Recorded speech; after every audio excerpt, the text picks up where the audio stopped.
Medieval cooking. The background. The cultivation, preparation, and consumption of food formed the framework for daily labor and leisure in the Middle Ages. Illuminating manuscripts offer images of the chores that produce sustenance, cooking techniques, popular dishes, grand feasts, and dinners of different social classes. Food had powerful symbolic meaning in Christian devotional practice, as well as in biblical stories and saintly miracles, where it nourished both the body and the soul.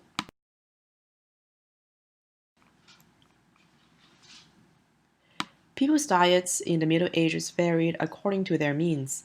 The noblemen and merchants could afford to eat a wide range of food, including freshly killed meats, fish, fresh fruits and vegetables, as well as expensive dried fruits, almonds, and spices imported from Asia. For ordinary people, it was difficult for them to obtain fresh meats or fish, even though fish was available to those living by the sea.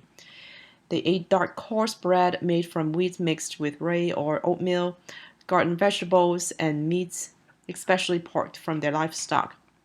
They also ate preserved foods that had been salted or pickled soon after slaughter or harvest. Peasants tend to keep cows, so their diets consist largely of dairy produce such as buttermilk, cheese, or curds.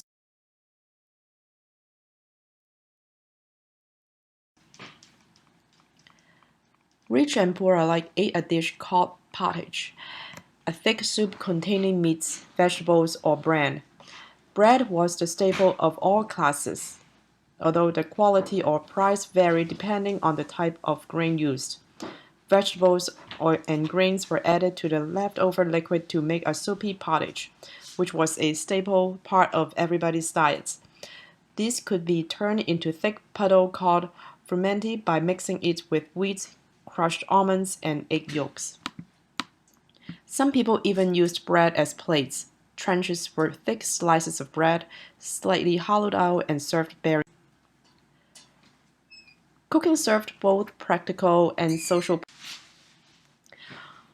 Most people in the Middle Ages boiled their food in iron pots that either hung from hooks over the fire or sawed in the hot ashes. Once cooked, chunks of meats were pulled out of the pot with a fresh. Flavoring herbs were widely used in the Middle Ages to give interesting taste to food that was often dull or salty. Vegetables such as turnips, leeks, onions, and cabbages were also known as the pot herbs. Not regarded as food in their own right, they were thrown into the pot to fill out soups and stews. Great castles and manor houses had bigger fireplaces with huge stone chimneys where meat could be roasted on spits.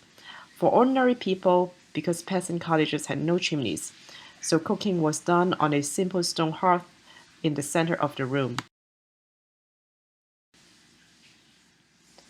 In a manor or castle kitchens, the head cooks were always men. They roasted, broiled, and baked vast quantity of food in great fireplaces and ovens. In a peasant household, the wife prepared the family's food, simmering pottage on a fire and baking bread on a hot stone.